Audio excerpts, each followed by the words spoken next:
The last prince of the fallen Briol Kingdom has been searching for a way to end his sad life. A dark figure encounters his half-dead state, commenting on his misery, after he became responsible for the demise of his own kingdom. 10 years ago, he was a gambling addict and won every game. Completely lost in his addiction to gambling, he refused to listen to his family's trusted mage to leave early. His opponents accused him of cheating, causing the young man to grow frustrated in rage and flip the table. Instead of eating a Snickers bar to calm himself down, he proudly revealed his identity as the third prince of the Briol Kingdom. Shortly after, he killed the men, and later that night had a meeting with Yekaterina Ivarna Granzine, the empire's princess. She had a falling out with him for arriving, and his excuses only made her angrier. Bro pissed her off, and in a misunderstanding, she tossed the necklace he gave her to the ground.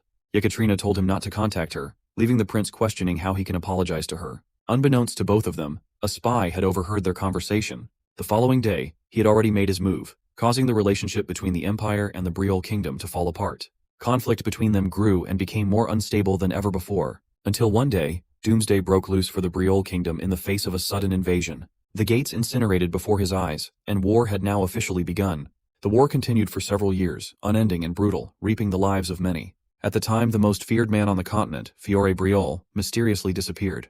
Because of his disappearance, the tables flipped into the favor of the empire. With the break of war, Yuri began to believe that it was the Empire Princess Yekaterina who had betrayed him and forwarded secret information. The moment his father left the nation, the empire made its move and unleashed war. At first, Yuri wanted to believe that he was wrong, that the princess wasn't responsible for the bloodbath that became of his family. But when he received an apology note from her, his feelings further sank into despair. The war continued. He fought for his life, cutting down many in his path. Exhausted and cornered, more of the empire's knights surrounded him. Yuri already accepted his death and was prepared to die. But before he could, a brave knight protected him, blocking the attack with his body. Laurent did his final act of service so that the prince could escape. Even though Yuri wanted to save him, he had to eat his own feelings and run away for the sake of his kingdom.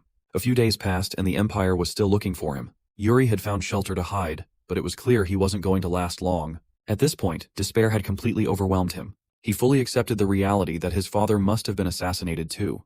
At that moment, an empire's knight had finally located him. But instead of ending his family's legacy, he pleaded to the man to let him live for the sake of his family. The knight, instead of killing him, stated that the empire is destined to reap the consequences of its actions. He told the last prince to run as the others were approaching. Yuri ran once again, placing emphasis on his life, gambling on the chance that he'll get revenge one day. But in the end, everyone died. He knew that nothing was going to happen, and that someday, a knight will come to take his life too. And that brings us back to his encounter with the mysterious dark figure, who told Yuri that he doesn't deserve the relief of death. Pinning the blame on him for everyone's deaths, the dark figure unmasks himself, revealing a zombie-like warrior from hell. This man is actually Laurent, who literally died protecting him. And yet he's here now, to kill Yuri Briol, the man who became responsible for the fall of his kingdom. His blade pierces Yuri's heart. What hurts even more than dying is the feeling of immense guilt that Yuri carries in his final moments, sinking him in unfathomable despair. The last thing he remembers are the dear words of his father, to never abandon his honor. As his consciousness fades to black, the next time he reopens his eyes, he's no longer in the same world. Yuri Briol awakens in shock, only this time he's a child who is being scolded by his father, as the kid had been asleep for 3 whole days. His concerned father has been sitting by him, looking over the kid's condition. Too many things are happening at once. Yuri can't comprehend how the hell his father is still alive, or why he's here to begin with. Sinking into despair, the boy shrinks and grieves the death of his father right after his own. Though the leader of the Briols has no idea what his child is talking about, Yuri grabs his father's hand and admits that it's not an unbelievable ending, as even though his dad boasted about honor, he had plenty of dark secrets of his own. Finding his son's nonsense as ridiculous as ever, he smacks the kid's head, knocking the living daylights out of Yuri. The kid is brought to tears with that heavy smack, questioning why his father still can't deal with his troublesome habit of hitting even in hell. It seems like Yuri is fully convinced that both of them are in hell right now, until a leaf blows by and shocks him to his very senses. His gaze shifts to the beautiful view outside, as a stunning realization hits him. This isn't hell, because it can't be decorated with such beauty, of people that are full of life. Because if this was hell, then there would be other sinners roaming around the place, and plenty of demons would be taunting Yuri for the pathetic life he led, becoming responsible for the demise of his kingdom. Reality slowly starts sinking in, as he looks at his father and the rest of his brothers. Suddenly the kid's vision starts wavering again, and he collapses, causing his family to shout his name in worry. The truth is, that at this moment, the third prince of the Briol Kingdom has regressed back to being 13 years old. Let's talk about his own thoughts for a moment. All this time, Yuri believed that this was some wild dream, or maybe some kind of deja vu hitting him at the end of his life. But despite having tried his best, he couldn't wake up from the odd dream. What's more, the world as he knew it didn't end either. Life continued as usual, and the memories that he had once forgotten were resurfacing in his present life. He shares a normal family dinner and accepts the penultimate outcome of his life. He has returned to the past. The same spring when he became 13 years old. A second chance, a chance to correct everything.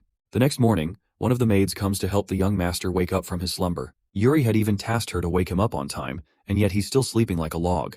The kid wakes up in worry and shock, realizing that he's supposed to be attending his sword training class. He quickly hurries up his preparations, begging Ina to get everything ready while he washes himself. He's in such a state of hurry that even the maid Ina thinks he should calm down for a bit. She suggests they take it slowly by helping him wash his face first. By the way, seeing her alive and well again brings some really traumatizing memories flooding into his mind.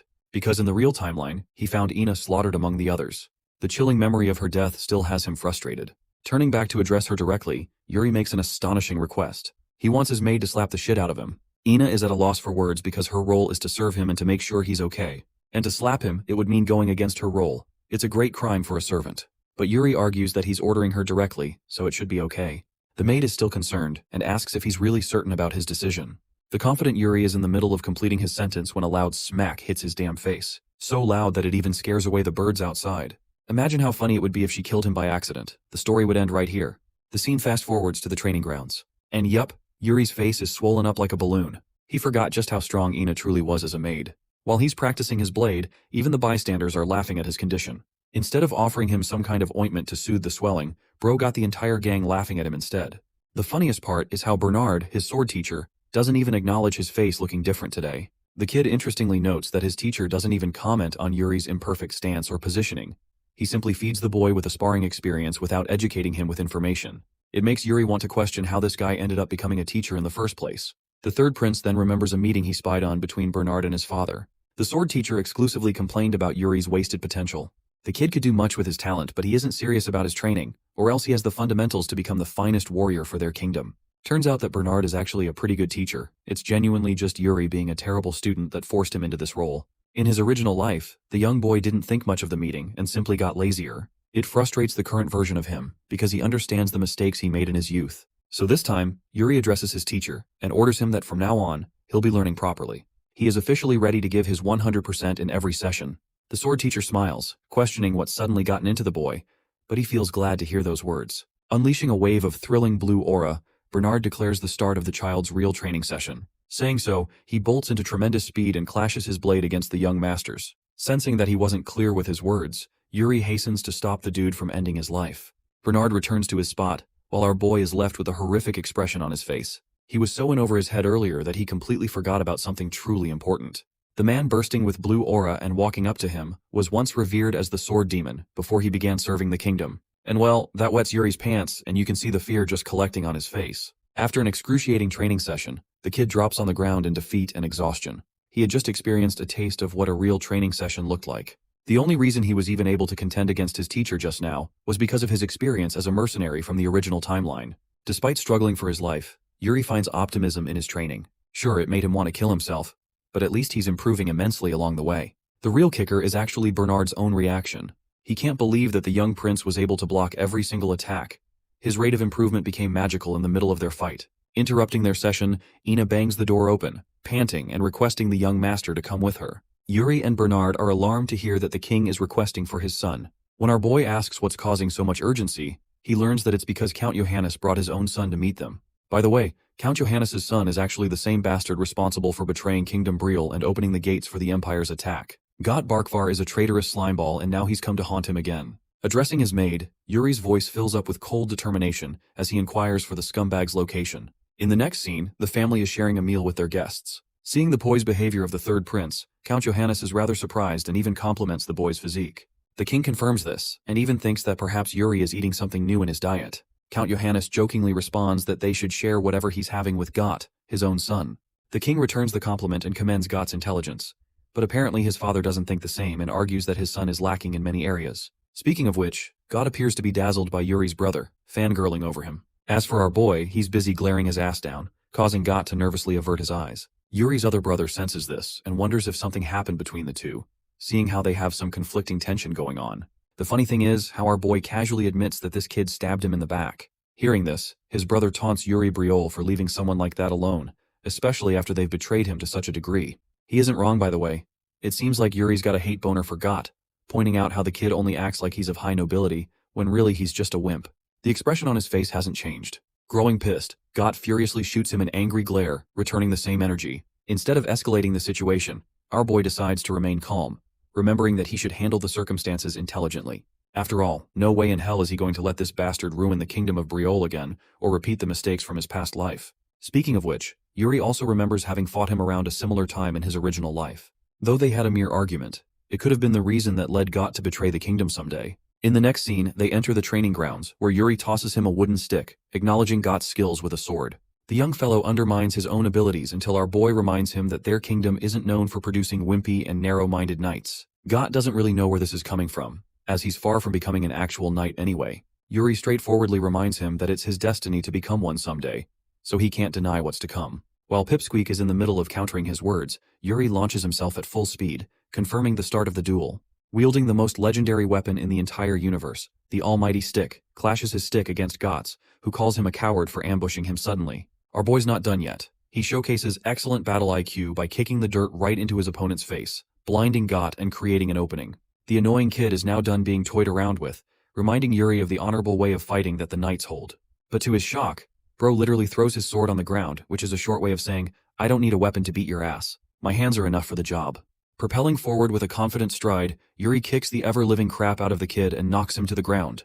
And here I thought you couldn't bitch slap someone with a kick. Holding his wooden infinity stick of destruction in hand, he claims victory over Got Barkvar, reflecting that this same child ended up becoming a traitor who sold his family's honor to help the Empire's cause. He straight up tells Got that his father is an amazing man, a respected knight among the kingdom. A position like that exists for a reason, and that position may one day find its way to the young boy. Offering him a hand, Yuri reflects that everyone has the hunger to survive in life, but he simply can't stand it when one of his own knights is as weak-willed as Got. This time, in this life, he refuses to create such a weak link, including himself. He repeats his question, questioning why his father became a count in the first place. He doesn't want Got to answer right away. He just wants the boy to reflect on this same question every time he's in a difficult situation. The situation resolves itself as Got leaves on a positive note. As for Yuri's brother, he's pretty damn surprised that he won that battle, openly admitting that he was rooting for Got to win. Seems harsh at first, but remember, at this point in time, Yuri is perceived as a careless and lazy young master.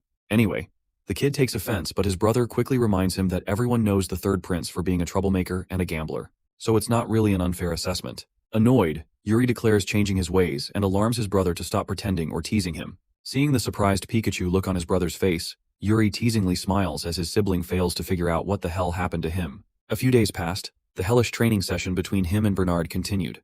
By the evening, our boy is fully exhausted. With his sword training already under motion, the instructor recommends that they start teaching him about a mana method as well. Yuri is dazzled and questions if he's about to learn Bernard's personal mana method, but his teacher quickly disappoints him by stating otherwise, believing that he's not ready for something like that. Instead, he strongly believes that Yuri Briol should learn the official Briol method. The kid doesn't know why, but Bernard vouches for the mana method for being a balanced and efficient one. Now here's the thing, our boy has already mastered the Briol method in his previous life, so he's not really getting any new gains by learning it again. Not to mention, he reached its very limits during his time as a mercenary. Seeing his frustrated reaction, the sword instructor wonders if the third prince had something else in mind. The kid thinks for a moment and reaches his conclusion. He wants the instructor to recommend a competent instructor from the royal guard to teach him. It's fine if this person isn't extremely skilled, all they have to be is a pool of exceptional talent so he can learn from them. After all, despite his experience as a mercenary, there's one technique that Yuri couldn't get his hands on in his previous life. With the word potential in mind, the reputable instructor enters a state of contemplation. At last he comes up with an answer. It's Jared, the one who has the most potential of all. The name Jared once again brings the boy with a flood of memories. He encountered the man in the hellish war of his previous life. At that point he didn't stand out as an exceptional person or anything. In fact, you could call him pathetic, to the point it was a miracle for him to have survived the war. He complained to Yuri despite his pitiful state. Though even our boy thinks that Jared must have possessed some monstrous natural talent. But reality is cruel. Because of his own negligence, he didn't train or hone his abilities well, and so he couldn't become powerful. By the time the war came, he was a sobbing mess, and it was instead Yuri who gave him hope. They'd both been a waste of talent by the time the war struck them like a truck. And by truck, I mean truck-kun. Back to the present, our boy is optimistic, and decides to meet Jared personally, dubbing him as the potential knight. Speaking of the man, he's training right now, and Yuri is hoping to flip a light switch on him to make sure he doesn't end up disappointing himself again. So in the next scene, he goes right to the Royal Guard Training Academy to meet up with Jared. Seeing the young master arriving all of a sudden, the senior knight questions what brought him here. The kid states that he came to check up on them and learn that the knights are working really hard every day. Our boy takes a look for himself and spots the trainees engaged in combat, facing each other with ferocity. But of them all, he specifically asks for Jared, who does not appear to be here. Abiding to his request, the senior knight points to the rookie's location. Just seeing him in such a state, our boy lets out a sigh of annoyance. He finally gets why Bernard reacted the way he did earlier. From the looks of it, Jared's training is actually quite underwhelming compared to the other fighters. Normally you're expected to go above and beyond in your training routine. But this man is basically doing the bare minimum without making much use of his skills. Seeing him like this, it's not a surprise he ends up becoming a rusty knight in the dark future. Yuri tasks the senior knight, Sir Rosso, to help him with a wooden sword as he's interested in joining them along and sparring. Rosso is pretty happy and asks what opponent the third prince will be picking for his sparring session. As you guys have already guessed, Yuri points to the slacker and requests a match with him. After some time, the arena quietens down. The trainees are resting, while Jared faces off against his opponent, the young master of Briol Kingdom. His fellows are cheering him on, hoping Jared will perform his best, even though the dude himself is looking annoyed, like he doesn't want to be here at all. The boy directly addresses him, claiming that he heard of his great potential as a knight. That's why he's personally come here to test those abilities of his. Yuri wants to know about Jared's future. Feeling nervous, the guy accepts the duel's purpose. Going on the offensive, the fight kicks off as our boy lunges forth in the hopes of being impressed. Jared simply waits, not showing a hint of fear or worry. From where he stands, he deflects our boy's swing with his own. Even though the young master is going on the offensive, his opponent's movements are calculated with every step, so much so that Jared's peers are amazed by him. As the fight continues, the trainees notice how the third prince is also doing exceptionally well for his stature and experience. But something about the fight itself has the slacker questioning what's going on. Yuri strikes him again, forcing the man to block. He senses that the consistency of Yuri's attacks isn't just for show. This is all deliberate. It's actually an effort to match their pace equally. Quickly, the battle becomes rather boring, because so far, Yuri hasn't done anything but react accordingly to the energy he's receiving from the knight. Deciding to go ballistic and actually seize control of the battle, our boy hammers down his sword with so much force that it knocks the wind out of Jared for a moment. But that's not all. The fact that the rookie knight was still able to deflect the attack just shows the kind of talent he possesses. Yuri admits that his opponent's reflexes are out of this world, but he's not done yet as he pushes Jared away with a wide swing. The fight is starting to wear down and push him back. Yuri's attacks are way different now than they were before. All of a sudden, Jared actually stops taking it easy against the young master and retaliates with each strike. Yuri, now on the defensive, concludes that this is how it was going to be. Despite having the experience of his past life, it doesn't change the fact that Jared is a powerful knight. Victory was always out of the question, and yet at the same time, our boy has one last trick up his sleeve. Surprising his opponent, Yuri swings his blade in an upward strike, forcing Jared's blade to suffer such a recoil that it creates an opening.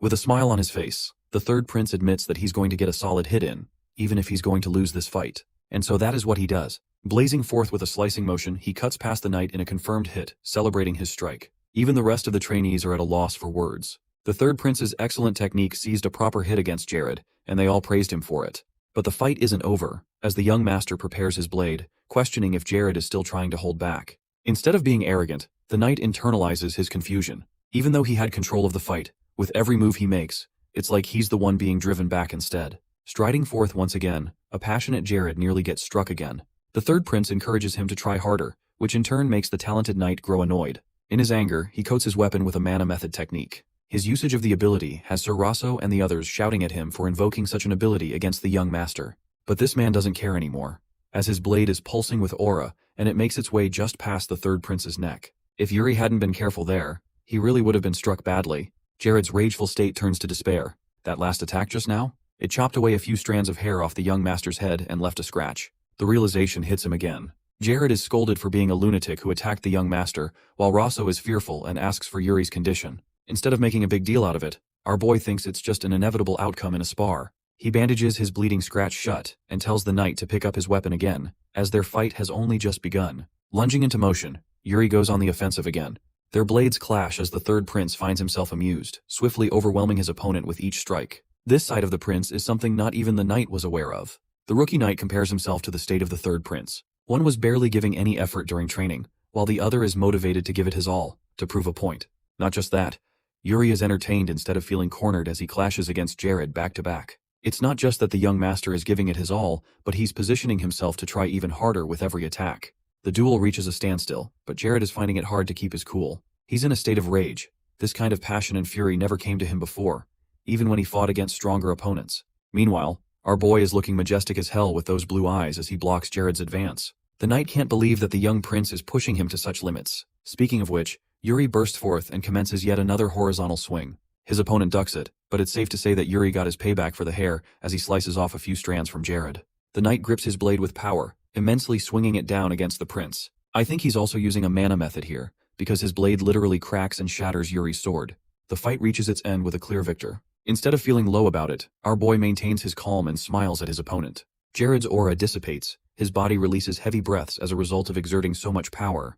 The young prince offers a hand to the knight, stating that he learned a lot in this battle. Jared is a bit nervous, but he commends the prince for his efforts too. As they're shaking hands, the knight internalizes that his opponent's fighting spirit and drive were unlike anything he'd seen before. In the body of this young prince rests a powerful fighter. While he's thinking all of this in his head, he forgot that he was still holding Yuri's hand. The boy confronts him and questions why the hell the knight is acting so calm. After all, he is responsible for leaving an injury on the prince's head. Running away with his tail between his legs, Jared dozes off. Anyway, that fight wasn't really easy for our protagonist either. The first thing he does is flop to the floor because of how tired he is. The knights are all cheering for Yuri's impressive performance. While they're celebrating, the captain of the knights, who looks a bit like Bernard, also shows up and spots the young prince resting in the aftermath of his battle. Sand is the captain of the royal guard of Briol, and he's just found an interest in the boy. The scene cuts to a few days after the incident. Jared is seen walking back after his shift, when a familiar voice stops to confront him. It's the third prince, and he's casually waiting for him. Yuri tells the man to follow him as they need to head somewhere important. Instead of following him right away, Jared shows consideration for his training, which he'll be missing if he tags along. This is actually a pretty huge change, as noted by Yuri, because it shows that Jared shows regard for his abilities. At the same time, the third prince admits that he's the one who made it happen, so just this once, Jared must follow him. The knight accepts the order. It's not like he can defy the young prince anyway. Meanwhile, our boy is satisfied with the guy's current state. There's still much for them to work on, but it's a good start. Curious, the knight inquires about their destination. To that, Yuri tells him to just shut up and keep following. Jared is afraid that the young prince might be making trouble, but our boy assures him that nothing like that will happen, as they're not alone in this little journey. The knight asks about the others, while Yuri shouts at the man just ahead. It's actually the court mage of their family, Hernando, who is alarmed by the young master's sudden call.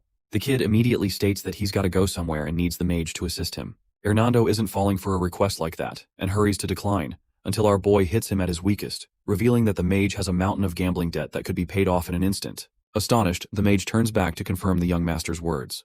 The prince assures the guy that he'll pay off everything, and it's not like he's scamming him either, as Yuri is known to never lie outside the gambling den. Seeing Hernando vouch for our boy's honesty, Yuri is pumped up, until reality crashes down on him when Hernando clarifies that all he's seen him do is lie inside the gambling den. So it doesn't really make a good impression of him. Still, Yuri assures him that he'll pay the debt, so the mage should follow him.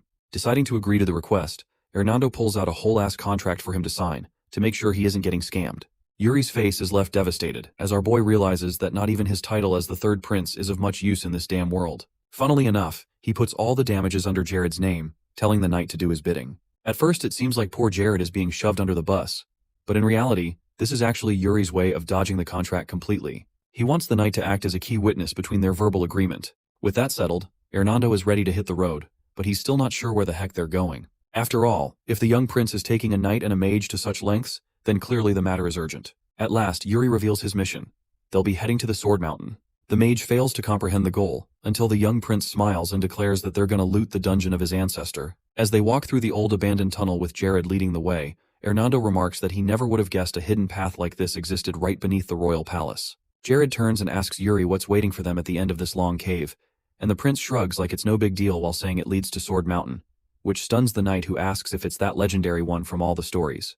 Pausing for a moment, Yuri nods and confirms that it's exactly that one, then drifts off into memory lane as he recalls how his past life went wild when the founder's legacy was uncovered right after the Empire took over Briol.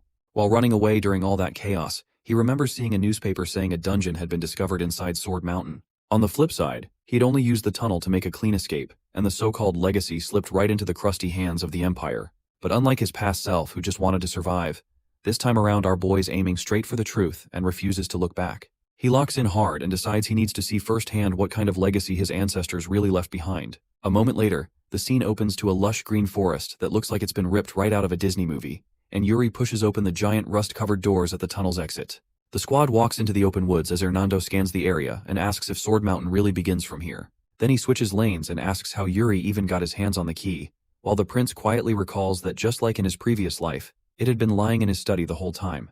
However, he did not know its value back then, which cost him dearly, but he just tells the mage to stop acting like a nosy auntie and forget about it. Right on cue, he suddenly yelps in pain as a thorn stabs into his palm, and Yuri warns him that the leaves are basically blades, so he better keep it cute and just follow along like a good boy. As they push forward through the forest, Hernando leans over to Jared and jokes if maybe the prince hit his head or something since he's been acting all kinds of weird lately, which the knight also happens to fully agree with. But before either of them can keep gossiping, Yuri yells from ahead telling the two slugs to move it, which proves that he still has the same old bossy streak to him. Yuri gets alert as quickly notices something in the distance and suddenly signals for the duo to stop in their tracks and not to make a sound. He points out a giant pack of direwolves up ahead who look like they're one bad step away from snack time. He whispers that they live in a pack so more might be nearby, and Jared's clearly surprised that the so-called failure of a prince actually knows a thing or two. Yuri calmly replies that he read it in a book, and Hernando nearly collapses at the mental image of Yuri even touching a book. Yuri adds that the wolves haven't spotted them yet, so the plan is to sneak by without a sound.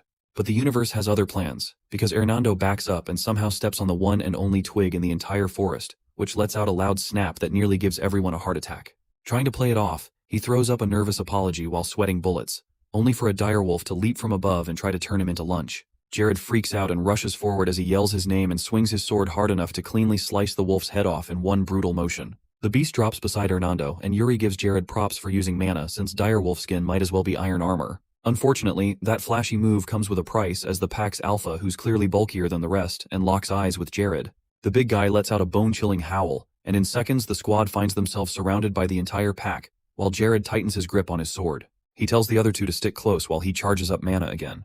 And the wolves begin drooling like they just found an all-you-can-eat buffet. They all lunge in together, but Jared isn't letting that fly. He stares them down with full kill mode eyes and slices right through the pack without breaking stride. Meanwhile, Hernando compliments the knight's sword work, and even Yuri agrees, though he quietly thinks Jared still has a long way to go while watching him hold his ground. Jared starts to struggle now as the wolves keep coming, and Yuri finally nudges Hernando to stop standing around and show off those fancy skills his proud father keeps bragging about. That gets Hernando moving, and he throws in a joke that the prince is seriously working his battle mage overtime while whipping up at least 100 fireballs. Jared glances back mid-fight and asks what that's supposed to mean, but his focus instantly snaps back as he spots a fireball flying his way. He barely jumps out in time and falls back just as the spell detonates and vaporizes the wolves in one massive explosion that turns the battlefield into dust. A few brutally exhausting hours later, and after hacking their way through all kinds of monsters, the squad finally reaches the mountain's peak. Jared pants hard as he tries to catch his breath and is clearly annoyed about the never-ending combat. The gang stands near the cliff edge taking in the view, and Jared looks around the barren stretch asking if this is even the right place. But our boy's already zoned in and says with full confidence that he knows it is, then starts poking around the area. Peeking behind a rock, he finally spots something shiny buried in the ground, and his eyes widen like a kid on Christmas. Yuri doesn't wait for a second and starts to dig it out while Jared rushes over to stop him and says he shouldn't be doing grunt work. He calls Hernando over too, but the pampered mage acts horrified and claims touching dirt is beneath his rank, and calls it a disgrace for a mage. A little while later, they manage to pull the thing out, and Yuri lifts the sword from the ground, staring at the shiny, expensive-looking blade with a sparkle in his eyes. Hernando hits his detective stance and notes that it doesn't even look that old. Maybe like it was just placed there recently. Yuri narrows his eyes and spots something at the base of the blade, which is the word guilty carved into it. Jared walks up and asks if this is the ancestor's legacy, but Yuri isn't sure yet as he keeps inspecting the sword. Suddenly the ground trembles under their feet, which puts everyone on edge as Yuri smirks and says this is the perfect chance to find out. The earth splits open beneath them and Jared lets out a scream like a drama queen as they all plunge into the abyss. The royal knight keeps on screaming his lungs out until he finally slams to the ground hard in front of a sketchy-looking pathway. Yuri instantly bolts up awake as he finds himself lying on top of the knight who clearly shielded him during the fall, and begins to climb off while Jared groans and complains about the pain like an old man. Yuri quickly figures out that he used mana to reinforce his body and calls it pretty impressive, though the knight just blacks out on the spot from pure exhaustion. Moments later, Hernando floats down like he's Mary Poppins on vacation and remarks that the place is way deeper than he expected. Yuri shoots him a glare and mutters under his breath that the guy just forgot about the prince's safety and instead focused on saving his own life, which Hernando nervously tries to cover up with some weak excuses. But before he can go full lawyer mode, a sudden noise makes the battle mage turn around fast as he spots something deeply cursed creeping through the tunnel and tries to warn Yuri, who still thinks he's deflecting blame. Hernando keeps insisting that he's being dead serious and straight up yells that it's a ghost, which finally flips Yuri's switch as he whips around mid-panic. Sure enough, an armored being that looks like it crawled straight out of a horror novel is slowly approaching them with a serious death aura, and Yuri immediately clocks it as a Death Knight while locking eyes with it. He tells Jared to get on his feet immediately, though the guy still looks halfway to dreamland and just groans like a zombie in response. But a swift kick wakes up his soul and he bolts upright in a panic. Jared gasps the moment he sees the incoming horror, and dramatically throws himself in front of the prince, and yells that he'll handle the Death Knight, though Yuri doesn't seem particularly impressed. The Death Knight comes to a full stop right in front of them, while Yuri narrows his gaze and remembers that these things used to be normal knights before they got resurrected stronger than they ever were in life. Still, he notes this one doesn't seem hostile and decides to approach calmly. Jared clearly doubts the logic behind that move, but Yuri replies with confidence that he just knows this sort of stuff, and explains that it would make no sense for the Founder's guards to go wild on their own bloodline. Locking eyes with the knight, he states his name loud and clear. The Death Knight processes that little act of audacity by standing there like a loading screen for a second before suddenly pulling out his sword, which instantly throws the other two into panic mode. But it's already too late as the Death Knight swings his sword at the prince, who's too stunned to even flinch, though instead of chopping him up, the blade stabs into the ground after giving him an emergency haircut. Hernando drops into despair mode and dramatically cries that the prince just caught sudden head loss syndrome. But Yuri tells him to shut it, but the mage mourns the surprise trim instead. The dusty skeleton finally opens his mouth and says Yuri carries the same arrogant energy as the last one. After sheathing his blade, Yuri asks who that mysterious guy even is, and the Death Knight reveals himself as Briol, which instantly drops everyone's jaws. Jared echoes the name in disbelief while Hernando goes full lore nerd, and explains that it's the one and only Giga Chad that no one in Briol could forget, the guy who conquered the entire continent solo. He is also the founder of the Briol Kingdom, and served as its first ever king. Yuri straightens up and asks if he's the first one to ever make it here, and the Death Knight confirms it, adding that only a true descendant of Briol can ever draw that blade anyway. This locks in Yuri's suspicions for good that the sword really is the treasured heirloom used by his ancestors, and he brings it closer to his face to inspect. The Death Knight casually mentions that he used it before, which instantly kills Yuri's vibe, and leaves him mildly annoyed, which confuses the Death Knight. However, our boy just apologizes for taking his stuff. The skeleton then drops his full government tone and asks Yuri to speak honestly about why he came here. Yuri tightens his grip on the blade as he declares his full name, and demands that the knight hand over the Founder's legacy. The Death Knight stares for a while before turning toward the glowing crystal and dramatically announces that the time has come to fulfill his duty. He adds that he will grant Yuri what he came for, and the prince starts sweating slightly as he begins to follow behind. Meanwhile, Jared looks completely zoned out as he silently processes all the recent paranormal drama, realizing that this royal guard life is not what he signed up for. Yuri glances back and yells at him, which breaks him out of his daydreams as the knight looks shaken and starts getting weird flashbacks of a past life that doesn't even exist. He scratches his head and is half convinced he's losing his marbles, but yells back that he's coming and runs after the prince. The Death Knight steps up to the crystal and slowly lowers himself onto its base like his ancient knees just gave up as he strikes a pose and radiates pure aura.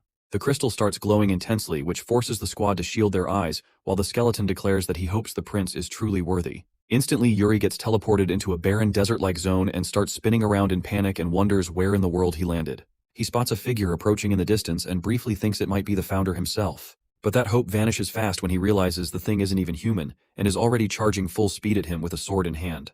He barely manages to block the incoming attack and grunts from the force. Locking his eyes on the blue glowing orb, he stares in disbelief as he realizes that the thing is actually wielding a mana sword.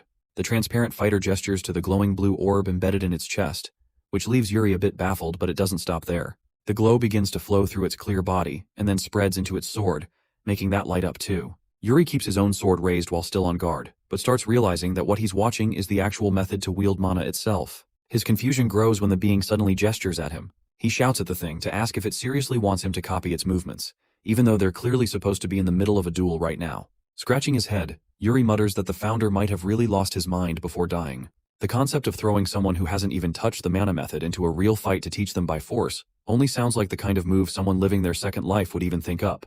He comes to the conclusion that someone might just be him. Yuri crouches down and focuses as he starts channeling mana into his palm and watches it glow softly. He's stuck trying to understand how to use the technique, but he raises his sword and calls out to the faceless figure and says he's still not getting it. He asks it to demonstrate properly one more time and gets a wild grin in response as the being lifts its sword again. That moment hits Yuri that he realizes he has no choice but to get stronger no matter what. He stands off against the warrior and swears that since the Empire is bound to reveal its true face and attempt to invade Briol, this time will be different. There's no way he's repeating his past failures and promises to destroy them completely this time, even if it means to give up his own life. He tightens his grip on the sword and quietly mutters that this must be the swordsmanship of the Ancestor King. Yuri doesn't hesitate for a second more as he charges in at lightning speed and slashes with full concentration, while he vows to absorb every technique thrown at him and begins his intense battle against the faceless fighter once again.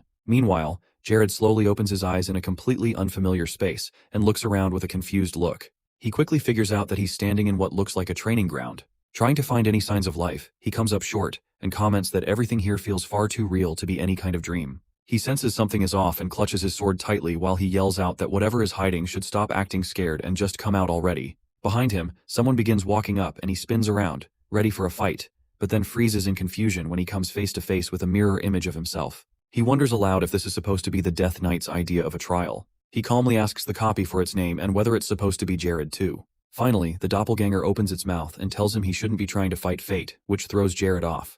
The copy smugly questions if he didn't just join the royal guards to have the easy life with riches. It adds that he should stay far away from the third prince, and warns him that the more he fights fate, the more miserable he'll end up, while Jared narrows his eyes and listens in silence. Taking a deep breath, he looks down at his sword and realizes that maybe the old him would have agreed with all of that, but things aren't the same anymore. His mind goes back to all those sparring matches with the prince. A wide grin breaks out across his face as he calls out the fake for being salty and starts spitting Shakespeare, and states that once a blade is swung, your only job is to focus on the next one. Because if you get caught up in what already happened, it will just mess up your head even more. The fake Jared doesn't let that pass and fires up his mana sword with a taunt and calls him arrogant. He sprints forward and launches a jab, but Jared manages to block it with ease. As their swords clash, Jared picks up on the pattern quickly and thinks about how boring this copy is, never taking risks and dumping everything into defense. The clone jumps up, but Jared sees right through it right away. He thinks back on how painfully dull he used to be and lands a clean hit that sends the double crashing to the ground. Jared takes a breath of victory but stays on guard just in case. Sure enough, the fake begins to melt into some gooey substance, and the real Jared watches closely as it transforms into a giant sludge beast. He realizes that the real fight's only just started. The knight stares down the oversized goo creature and mutters that it's just another loud brute, and silently hopes the prince is managing on his end too. Readying his sword, he braces himself and mentally cheers for Yuri to hang in there and win. Meanwhile, back in the desert-like area, the rocks are completely torn up from all the sword strikes, and Yuri lies still in a crater and doesn't even move an inch. The transparent being stands over him with his sword in hand, and walks up with menace in his steps. Yuri still seems out of it and does not react at all, but the faceless fighter doesn't care in the slightest. It raises its sword high above and brings it down with force, unleashing a massive explosion that rocks the battlefield. However, just as the transparent figure brings its sword crashing down, Yuri drops the act as he clutches his sword tight, and while flooding it with mana, he thrusts it straight toward the being. With acrobat-like reflexes, the guy manages to bend backward just in time to dodge, though the swing still sets off a massive mana explosion. As nimble as ever, the faceless fighter hops back a few steps while Yuri exhales sharply as he finally catches a second to breathe.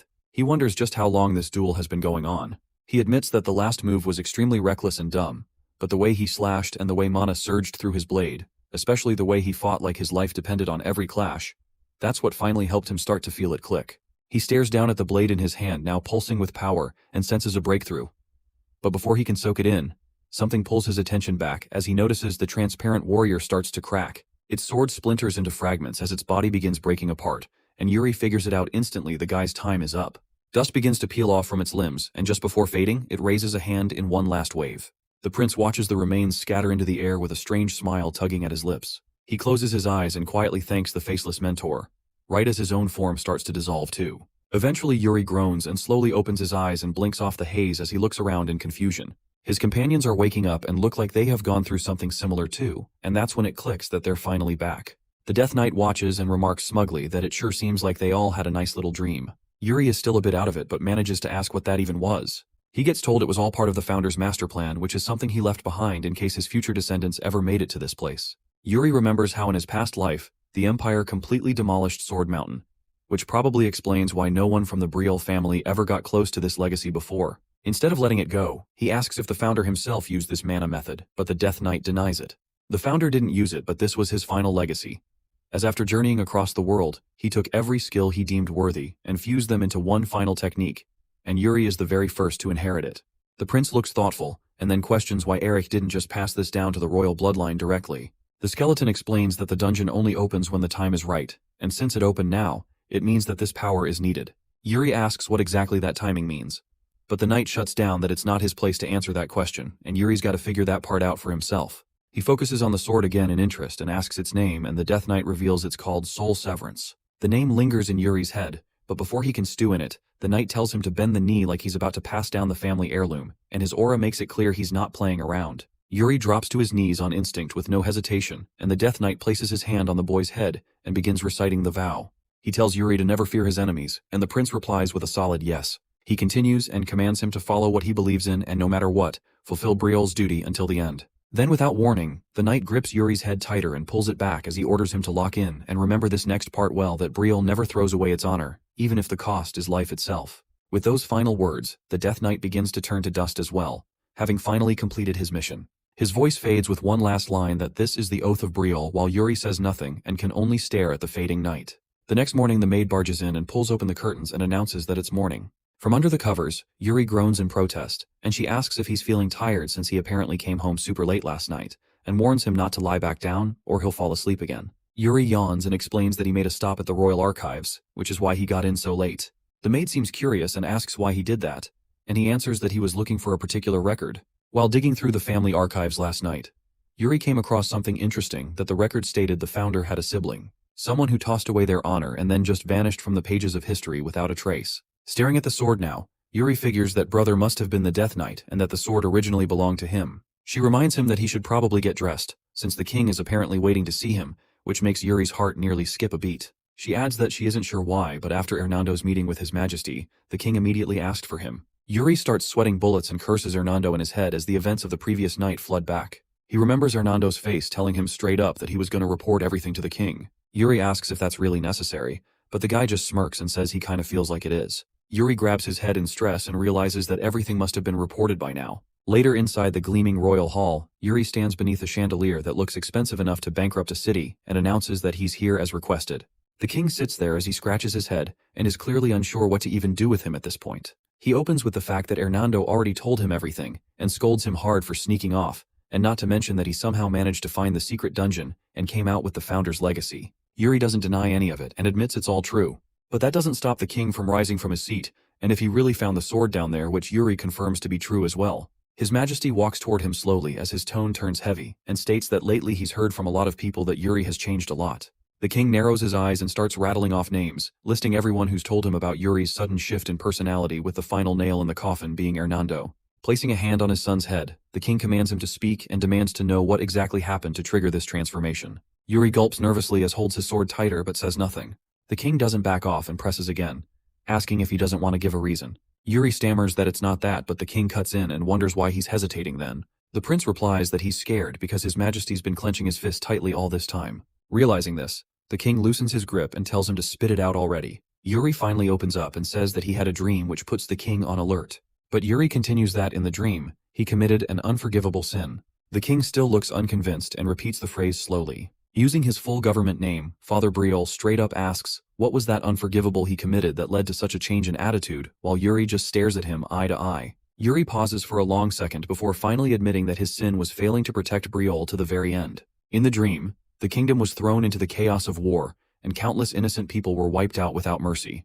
The prince tried to turn the tide and stand his ground, but completely failed. After Briol fell, he fled in shame while he got stripped of his honor and ended up dying as a miserable, broken-down man. He clutches at his chest and continues that when he woke from that dream, the necklace his mother once gave him was suddenly gone. That's when he started to think that maybe this wasn't just a dream, but some kind of warning from his mother herself. The king looks slightly unsettled by that, and asks which force exactly was responsible for destroying the kingdom in his dream. Yuri panics internally as he knows it's too early to throw the Empire's name into the mix. There's still a chance, even if it's small, that the invasion can be delayed or stopped entirely with the right moves. So instead, he plays it safe and answers that he doesn't know for sure, and it was just a black army that came out of nowhere. The king lets out a quiet sigh, then smiles and tells him it was probably just a nightmare, and maybe a warning from his mother too. But he is glad that he is finally deciding to man up now. Yuri doesn't seem all that convinced, as deep down, he knows he's fighting to be forgiven for the sin of running away and leaving Briol and its people behind to rot. But his train of thought gets cut short as the king straightens up and mentions there's something else that still needs to be dealt with. His Majesty crosses his arms and orders him to draw his sword. Fiore Briol is a prodigy who probably started slashing things before he could even talk properly. A walking disaster with a sword who dominated everything and everyone. His name was carved into the continent through sheer unmatched skill, raw talent, and a level of martial skillfulness that had no business existing in a single man. Back then, there was talk about the top 10 strongest people alive, and Fiore was the kind of man who hovered right at the top of that list. As Yuri stands in the training hall facing this living legend, he suddenly realizes that his old man is probably considered the best swordmaster on the entire continent. He glances around the room in awe and mutters that he's never even been inside his father's personal training space before. Fiore replies that he never expected any of his sons to have the talent for swordsmanship to begin with. Yuri grits his teeth at that jab and mutters that he does have talent, while the king just lets out a long, tired sigh and repeats the word talent. Then out of nowhere he raises his sword and aims it directly at the prince, which catches him completely off guard. He starts listing off all the usual physical skills such as speed, reflexes, instinct, and asks if having all of those automatically makes someone the greatest swordsman. Still holding his sword at Yuri's throat, he answers his own question that none of those are the answers, and the most important thing is the drive that pushes the swordsman beyond his limits. His gaze sharpens and grows heavier as he explains that it goes beyond duty or expectation, but all of a sudden his eyes glow red. Yuri's body stiffens as he senses the sheer pressure rolling off him, and that his aura around him completely changes into something terrifying. Fiore lowers his sword and goes on that he doesn't even know how to put that feeling into proper words, so instead, he simply calls it the sword's calling. Yuri stares in surprise and lowers his own sword and quietly asks if that's supposed to mean destiny or something. Fiore closes his eyes and agrees that it could be called that. Yuri goes quiet as his thoughts spiral again and recalls that he was never destined to wield a sword in his previous life, and wonders what changed all of a sudden. His eyes flick toward the blade in his hands, as if searching for some kind of answer in its reflection. Fiore interrupts and throws out another question that should Yuri even be holding that sword at all. He pushes and asks if Yuri can even hear the sword's calling, and demands to know would he still hold on to it, even while staring in the face of death. Yuri is completely shaken as he stutters to get an answer out that he doesn't feel anything in the first place. However, he is met with the ice-cold gaze of his father, and gets frightened as he takes a step back with wobbly legs. Suddenly, it feels like he's being watched with evil eyes surrounding him, and he completely starts to spiral. His past life's worst memories come crashing back like a tidal wave as he remembers his loyal comrades screaming at him to dodge and to run away, while others cried for help. They called out to him, but he could not even answer them back. The world around him shifts, and once again he is back in his old life, where everything was burning around him. The soldiers of the Empire march forward as they trample the lifeless body of Hernandos beneath his foot. Civilians are slaughtered without hesitation, while the older version of Yuri just stands there and watches it all unfold. He suddenly gasps and looks around in horror and wonders why Briol is burning now. Out of nowhere, a voice calls out that it is the third prince over there, the last surviving prince of the Briol family. Enemy soldiers spot him and start closing in while he stares down at his trembling hands. That's when the brutal truth hits him like a hammer that somehow, he's been dragged back to the exact moment when Briol was destroyed. Briol is burning to the ground, and the Imperial army is out hunting for Prince Yuri of Briol. Yuri's mind is spinning as he finds himself back in the same place all over again, only to be chased down once more for being the last surviving Briolian and the only heir who can bring back the lost honor of Briol. The guy's frozen on the spot, completely stunned, not sure how it's even possible for him to be here. The Imperial army's itching to take the prince out, one of them even lunging from behind to take his head off. But Yuri senses the murderous intent creeping up on him and gets his sword ready in time. He turns and dodges the strike like a pro, just barely making it. Now it's a full-on clash of blades, raw strength clashing as Yuri struggles to hold his ground. With a solid swing, the guy slices the Imperial soldier's roach clean in half. One threat down, but before he can catch a breath, he hears his own men shouting, jumping in to protect their prince. They're screaming at Yuri to make a run for it while they buy him some time. He doesn't want it to end like this, but they're begging him to go. One by one, the Imperial army cuts them down in the middle of the flames. Yuri's head spins, wondering if this is still some kind of nightmare. Also, questioning whether this is really the fate Briol is doomed to face, trapped in helplessness. As he comes to terms with the fact that this isn't the end, yet knowing it can't be stopped either, something inside him breaks. The last prince of Briol stands before the burning ruins of his fallen kingdom, a kingdom he couldn't save. Meanwhile, the Imperial army charges in from behind, convinced this is their chance to wipe out the last remaining Briolian royal. Yuri sees them coming, his grip tightening around his sword. He knows the fight won't stop here, but he's already made his vow. No matter the situation, he swears he will never fear the enemy again. With that fire in his eyes, Prince Yuri turns to face the Imperial army, while a voice deep inside pushes him forward, reminding him to stand by what he believes in. That voice echoes in his mind, drilling in the truth that he has a duty to Briol, and he's going to see it through to the very end. Yuri grips his blade tightly and charges at them full speed, his strike slicing through armor and flesh in a single motion. The scum from the Imperial army drop dead on the spot, their blood splashing into Yuri's eyes and nearly blinding him. But even with blurred vision, the guy manages to block a soldier's spear with his bare hand just in time. Seizing the moment, Yuri drives his sword straight into the soldier's gut. Breathing hard, he hears a voice telling him to prepare for death, saying his time is up. It wants him to give up already, but the raw pain in his voice explodes with defiance. Briol will never throw away its honor, even if it means dying for it.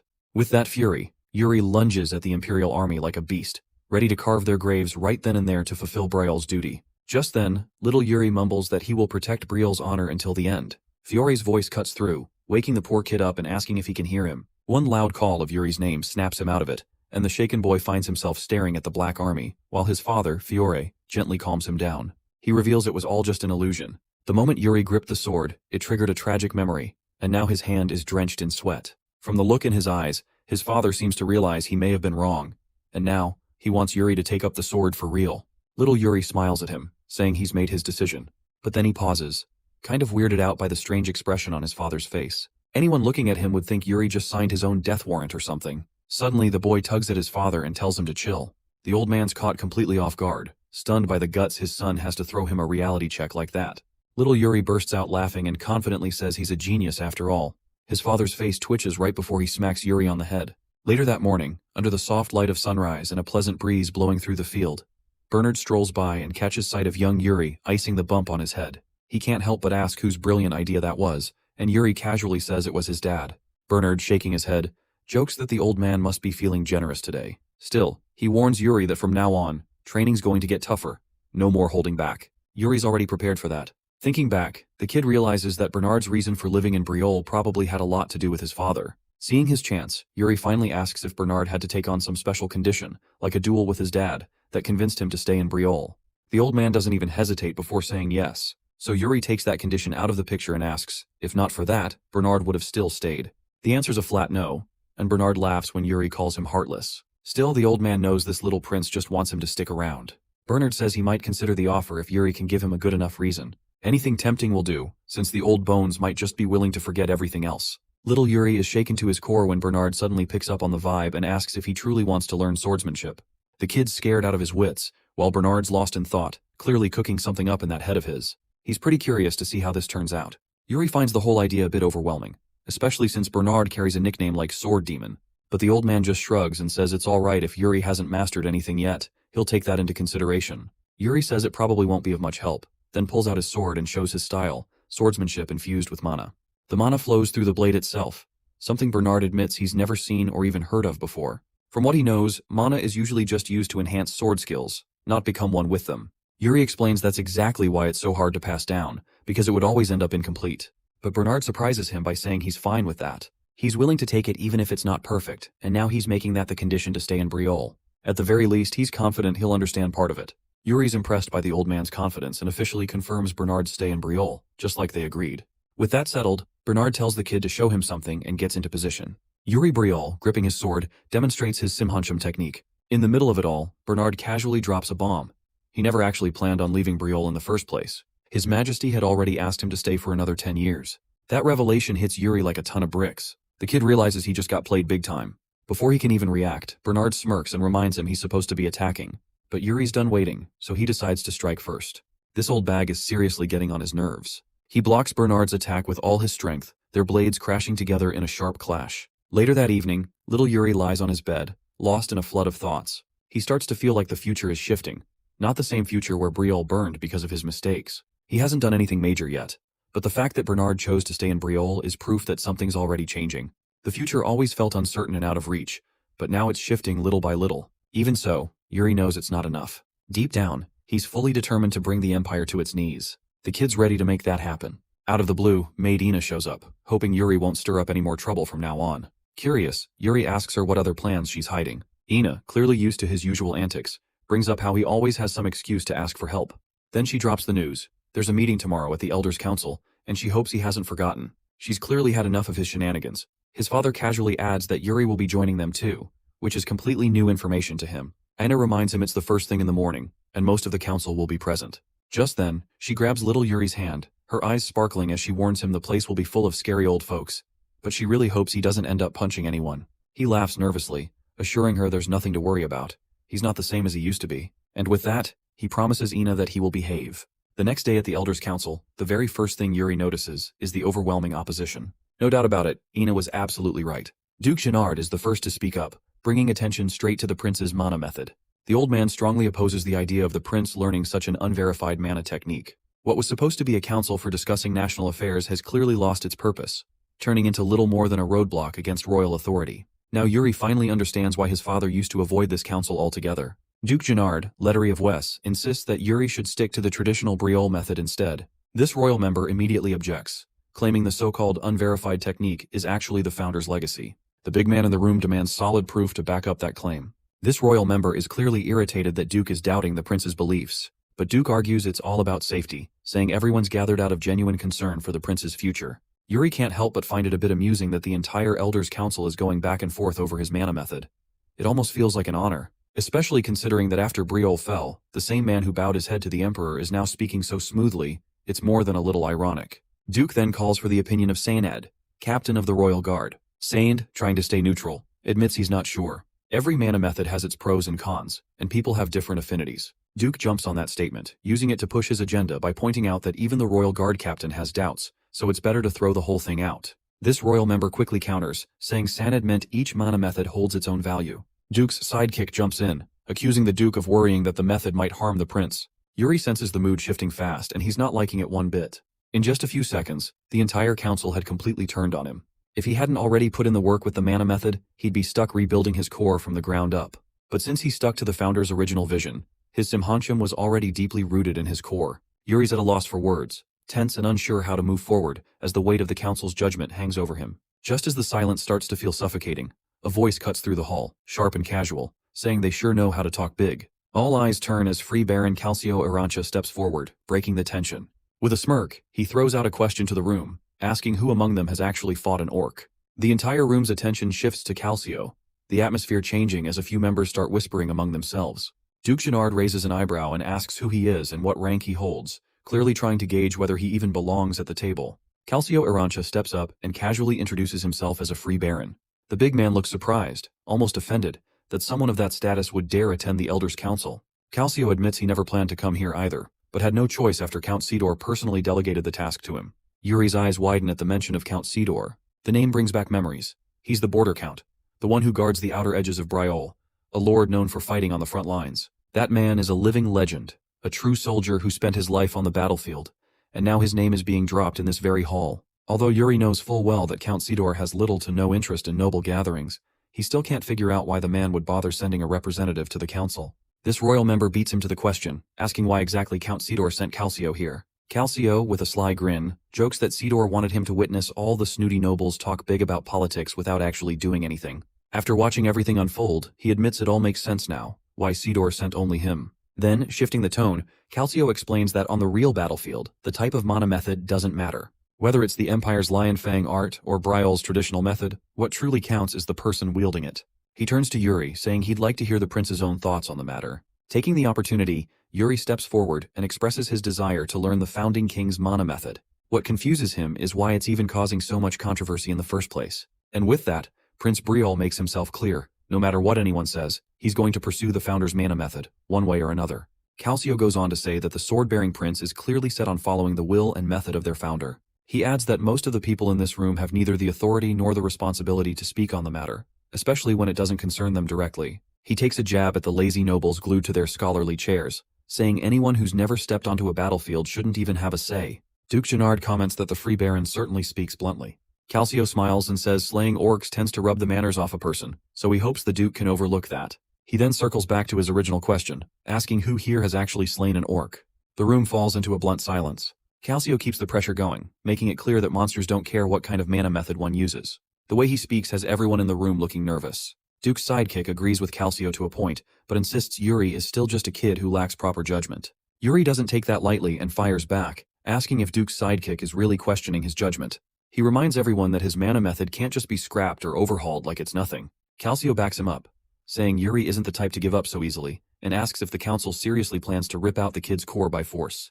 Duke's sidekick's anger spikes, but Calcio stays cool, pointing out how pointless this whole debate is starting to look. Little Yuri is probably turning into a Calcio fan at this point, flashing him a grateful smile for stepping in. Calcio lays it out straight, saying they're practically harming the prince's well-being by wasting time on pointless debates. It's as if the royal capital has the luxury to sit around talking nonsense. That's all it takes for Duke Gennard to lose his temper, clearly fed up after taking what feels like a verbal smack to the face. He snaps back at Calcio, accusing the border of draining the budget while staying conveniently silent. That hits a nerve. Calcio's sharp glare cuts into him as he asks if it only stops being quiet when 100 people have to die. The guy adds a grim truth about life on the front lines, saying there are daily reports of soldiers dying out there. It's hard to believe no one here has had even a minute to hear about any of them. He mentions that on the very day he left the border, word came in that 4 soldiers had died, one of them being a friend he had shared breakfast with that same morning. He quietly confesses that he laid the burial cloth himself before coming here. With that, he makes it clear that orcs don't rest. They're a race born for battle and bloodshed. His words trigger a memory in Yuri, reminding him of the conflict between Briol and the Klein Duchy back then. That tension gave the orcs an opening to cross the border and cause havoc. Yuri asks if things have been different lately, and Calcio tells him they have been much more concerning than normal. Yuri also confirms if Klein's soldiers were at the border, but Calcio said the border guards had suddenly pulled back. That's when Yuri learns the nearby villages were burned down, with people either enslaved or slaughtered entirely. It leaves him wondering if this is turning into a civil war, or if Duke Gennard's third son made some serious mistake. Everyone listens to the grim discussion in silence, unsure how the prince is even holding himself together. Without waiting any longer, Prince Yuri brings the meeting to a close and stands to leave. Duke Gennard tries to interrupt, but Yuri shuts him down cold, throwing shade at the so-called noble for wasting time on trivial issues like mana methods. He tells them straight, they'd be better off focusing their energy on real problems, like strengthening defenses against the Duchy of Klein and the orcs. With that, the kid delivers a clean hit to the pride of every greedy scum in the room, telling them to stop obsessing over a teenage boy and start doing their actual jobs. Later, the whole fiasco involving the third prince reaches Count Sidor's ears as Calcio fills him in on what went down at the Elders' Council. He tells Sidor that the kid seems like a completely different person now. Sidor asks for Calcio's honest opinion, and Calcio simply says the prince's eyes didn't look bad to him. Taking that into account, Sidor assigns Calcio to keep a close watch on the third prince, maybe even dig a little deeper. With that, Sidor ends the call through the crystal, saying they'll talk again soon. After the connection cuts off, Calcio stands there thinking about how soldiers keep dying on the borders while everything here feels so peaceful. Just then, he spots the third prince outside. Hernando, on Yuri's request, has snuck out of the palace with him like a pair of runaways. Yuri teases him, asking if he used to run away from home 3 times a day like he does. Hernando laughs and calls himself quite the delinquent. Yuri doesn't get why this clumsy guy is so hyped up when he's got the freedom to stroll around anytime he wants. But Hernando lives for the thrill of rebellion, especially when it involves doing something forbidden, like a prince sneaking out of the palace. He asks for the spicy plan, but Yuri shrugs and says there's nothing wild going on while he's around. Still, Hernando presses him to spill what's really up. Turns out, Yuri's planning to hit the biggest illegal casino in the capital. Hernando's stunned. He thought Yuri wasn't going to do anything reckless. Now the kid's begging him to spill the directions to the place, claiming it's all for the sake of Briol. That instantly flipped a switch in Hernando. He suddenly lit up with excitement and happily agreed to lead the way, eager to help turn that casino upside down. Among the names that everyone in Briol tossed around in his past life, a few always stood out. This includes the king of the underworld, who doubled as a massive loan shark, and the business titan who built the continent's biggest trading company. Next, Briol's streets were seized by fear, thanks to the legendary assassin who took off the crime boss's head. The man who got assassinated was Goryo, yet here he is now, the underworld's top loan shark, standing before little Yuri. Goryo says it is an honor to host such high-born guests in his casino, and Yuri instantly realizes that Goryo already knows they are the third prince and the royal mage, which is why he came down to greet them in person. Yuri makes it clear he is not here just to gamble. Goryo catches the shift in tone and smoothly moves into business mode. Meanwhile, Hernando looks downright betrayed. He came chasing thrills and poker tables, not political power plays. Yuri shuts him up with a look. Goryo asks if Yuri's here to borrow money. Turns out Yuri's actually thinking of flipping it into an investment. But Goryo sees right through him. The kid's clearly building his own stash on the side, and the fact that he came to him instead of a bank makes things a whole lot more interesting. Goryo figures the third prince has bigger plans and some serious ambition behind those eyes. But Yuri's not looking to get into the details. He shuts it down, reminding Goryo that asking questions isn't part of his job. Goryo backs off, switching gears and apologizing. Yuri leans in, casually pointing out that he's the one borrowing the money here. Goryo intends to know what the fund even for. Turns out Yuri's aiming to buy up Mugranza, a rare spice from the Klein Mountains. He bets that the supply won't come close to meeting the demand. Hernando feels like everything's moving a little too fast for comfort. Goryo knows Mugranza plays a key role in crafting high-end perfumes, but he's still unsure if it's worth betting money on. Yuri, though, is dead certain the buzz will kick in soon. Hernando knows the civil war brewing in the Klein Principality, and the orcs roaming the region, casting doubt on whether spice prices will really explode. He starts to suspect the kid might just be trying to corner the market on a local rarity before anyone else catches on. Still, the way Yuri carries himself makes it clear that he's not just throwing darts in the dark. Even Goryo gets the sense that Yuri Briol isn't some naive noble playing merchant. Kid is calculated, sharp, and probably knows a lot more than he's letting slip. Now Yuri starts working out the numbers, not as a prince but as a serious investor. Goryo takes his time thinking it through before finally having the kid sign the agreement. Yuri's all smiles, clearly pleased with the deal he just locked in. Hernando, meanwhile, can't wrap his head around how this kid had the guts to borrow such a huge amount from Goryo of all people. The guy's still grumbling, whining that no one gave him a heads up, and extra salty they haven't even gambled yet. Yuri knew full well this guy would have dragged him straight back to the castle, and right in front of his father, so he kept it all under wraps. Now he's got business to handle at the guild.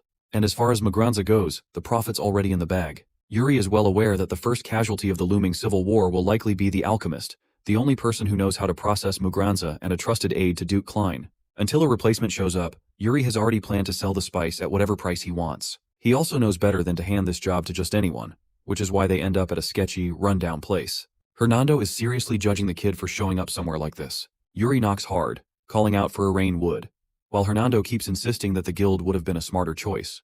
Irene steps out, completely clueless, asking what's going on. Yuri wastes no time introducing himself and offering her a job. Meanwhile, the Dumbo mage is practically losing it over the fact that the third prince would stoop this low and try to hire someone like her. He's ripping into Yuri's judgment, baffled that he would trust the future of Mugranza's trade to some little no-name shop. But with a wicked grin, Yuri knows that right now, it might look like nobody is running a shabby trading company. Still, he knows one thing for sure. Irene Wood is going to become the greatest merchant on the entire continent. While Goryo uses every dirty trick when things get rough, Irene, on the other hand, values promises above all else. Little Yuri gives off a creepy smirk, knowing that in his past life, the guy only made it as far as legendary merchant status. But this time around, Yuri's set on turning him into a full-blown myth. Hernando, still trying to keep up, dares to ask if Yuri's finally done with all his outside business. Yuri just shrugs, saying he's got one last thing left to handle. So Hernando ends up chasing after him, while Yuri's already thinking ahead. The loan shark of the underworld and the great merchant are both on board with his plan. That leaves only one more piece to complete the set. The two of them arrive at a rundown street where beggars are fighting over scraps of food. Yuri knows it has to be somewhere around here, and sure enough, his eyes land on a group of kids. As the third prince, Yuri Briol steps forward and addresses the woman among them, the same one who killed Goryo in his past life. That's the assassin of legend, Asana. Of course, the big question in the future assassin's mind was why the prince of the kingdom would stroll through the slums. Yuri quickly assured her that he came by with good intentions. There is no need to be so wary. In fact, he is here because he thought he could provide some help to the needy. He turned to Hernando and gestured for the thing they prepared beforehand. The mage could not bear to let it go. In the end, he was forced to hand over the sack filled to the brim with coins. The prince's gaze darted around and saw a little girl hiding behind Asana, evidently wary of the well-dressed strangers. Yuri could tell that this child was the reason Asana borrowed a large amount of money from Goryo in his past life. She had to bite the bullet in order to get the little girl the treatment she needed for her illness. Just like all those who borrowed from the ruthless loan shark, Asana's life went downhill quickly into ruin from that point. This eventually led her to the path of an assassin. She quickly made a name for herself in the underground world as one of the most skilled killers in the market. Yuri's little trip down to this slum is for the sake of preventing that unfortunate fate from happening. Without elaborating, he handed Asana the bag of coins, and asked Asana to take the little girl to the temple to be treated. When asked what he wanted in exchange for such a large sum, he had a very short answer. With a bright smile, all he asked for in return was for Asana to remember his name. Yuri Briol, the third prince of the kingdom. Afterward, they did not stick for long and made their way out of the depressing part of town. While walking out of the miserable area, Hernando still could not make sense of why the prince would give all that cash to some random beggar. Well, it will be a very lucrative investment for the future. In a single night, he made invaluable connections with 3 of the most important figures in a few years' time. He now has the key figures he will need in his pocket. Aside from those 3, there is just one more person he needs to get into his corner. He turned to Hernando and asked a simple question. He asked the carefree mage what vision he saw in the founding king's tomb. With a wry smile, he answered that all he did in that dream world was gamble away. Yuri was not expecting such a silly answer at all. The mage elaborated that he played a game in the Empire's Barthlegas casino with his life on the line. While it is surprising at first, knowing this degenerate gambler, a gambling den really is his battlefield. Visions aside, Yuri wanted Hernando to keep his mouth shut about everything that happened tonight. That means keeping it a secret even to the king. Just as the third prince expected, the court mage was called upon the throne room to report about the prince's activities. Even though they tried to sneak out without tipping any alarms, the king still heard that they had gone out last night. Hernando did not bother denying their excursion, so the king wanted more details. The mage detailed how Yuri practically forced him to leave the palace in the middle of the night. He truthfully confessed that they went straight to the biggest casino in the capital. Scenes of their shading dealings with that notorious loan shark flashed in his mind. Of course, King Fiore would assume that they went to that place to gamble and waste money. With the most genuine smile he could muster, the mage lied through his teeth and answered that they did spend money on the tables. The king did not seem surprised or upset. To sell the lie better, Hernando added that he had lost all the money he had lent to the young prince in card games, which he was not very good at. When asked to elaborate further on what happened last night, scenes of their bizarre trip flashed in his mind. They took the money borrowed from the known underground dealer to some failing old merchant guild. Then, the rest of the coins were donated to some random orphan in the slums. Of course, Hernando did not go into those details. In his words, they just walked around and saw how people lived. The prince was simply interested in how his people lived their lives. Before the sun rose, they were back in the castle. Nothing more, nothing less. King Fiore took in the report with stoic discernment. He could tell that the court mage wasn't entirely truthful, but he did not pry any further. Changing the subject, he asked Hernando if he was going to attend the ball being held soon. With a jovial smile, the court mage confidently answered yes. The king was quite surprised. This guy was not the type to go to formal balls, but people's minds change all the time. Besides, it has been a while since he busted out his moves on the dance floor. Meanwhile, Yuri is back on the training grounds for his daily spar with the sword demon. As usual, he is down on his ass after a good beating. While he was recovering from his latest beatdown, he noticed some commotion nearby and teased Bernard for being quite popular with the ladies of the castle. The maids keep on glancing at the stalwart trainer while blushing and murmuring amongst themselves. Yuri tried goading his stoic teacher on to attend the ball to give the ladies what they wanted. Bernard simply retorted that he had no interest in such things. That inherited sword technique, on the other hand, has been on the back of his mind since he started trying it out. Unfortunately, the third prince was right. No matter how hard he tried to make sense of the moves, there was simply no decisive form in the technique, since he could only put half of the whole into practice. To Yuri, the soul severance technique comes naturally. He moves with the flow without rhyme or reason. There is simply nothing like it. A mana method directly linked to a sword technique does not exist anywhere else. But Bernard doesn't want to give up. Perhaps watching the third prince in a real fight would give him better insight. As for their regular training, he is quite pleased with Yuri's progression, whether in pure swordsmanship or mana usage. To be honest, the kid's growth is astounding. In truth, this type of progress wasn't really progress at all. The prince is still trying to erase traces of the Briol method he had mastered in his past life. With stern concern, the sword demon asked the kid to never rush himself. He is worried that Yuri is progressing way too fast, faster than his growing body could support. He's already achieved so much at a young age, but going at the rate he's going, complications might arise. With a confident smile, Yuri assured the old sword nerd that he would always maintain a good balance. He knows his body the best. In fact, he can go for another sparring round right now. To spice things up, he tossed the wooden sword away. He unsheathed the ancestor's blade and with a cocky grin, challenged Bernard to draw his own. The sword demon honored his request and elegantly drew his weapon. For an added layer of risk, Yuri proposed a bet. If he can successfully land an attack, Bernard must attend the upcoming. Of course, the sword nerd declined such a ridiculous wager. Besides, he's confident that he'll win anyway. Other than that, he has no faith that Yuri, with his zero credibility, would honor any sort of bet. Ticked off by the fact that his teacher is practically dismissing his challenge, the third prince injected mana into his blade. He took off like a speeding bullet, ready to pounce on any opening he could find. Yuri's blade collided with Bernard's. Master and student clashing with smiles on their faces. Spoiler alert, the third prince lost. He still has a long way to go. A few days later, the sounds of hooves galloping towards the castle can be heard from all corners of the kingdom. The day of the ball had finally arrived. In one of the luxurious carriages, a tall blonde man clad in shiny armor was peering through the window. The empire's second prince, Georg Ivarna Granzian, is about to arrive. Sitting opposite him was none other than the little princess Yekaterina Ivarna Granzian. It has been so long since she left the empire. Tonight, there is someone she really wants to meet. A few hours before the ball starts, the third prince is getting ready. He finally ditched his simple and comfortable clothes for something more royal and grander. In truth, he wanted nothing more than to ditch this fancy garb. All the decorations are too flashy for his rugged taste. Ina argued that he used to like extravagant things like this before. After buttoning him up and straightening his outfit, Ina moved towards the door. Before she could leave, the third prince invited her to a dance. He reasoned that he wanted to get some practice in, and he did not have anyone else to pair up with. Ina stammered, looking bothered by the young master's request. She reckoned that this boy must be planning to step on her foot to get her to fall or something.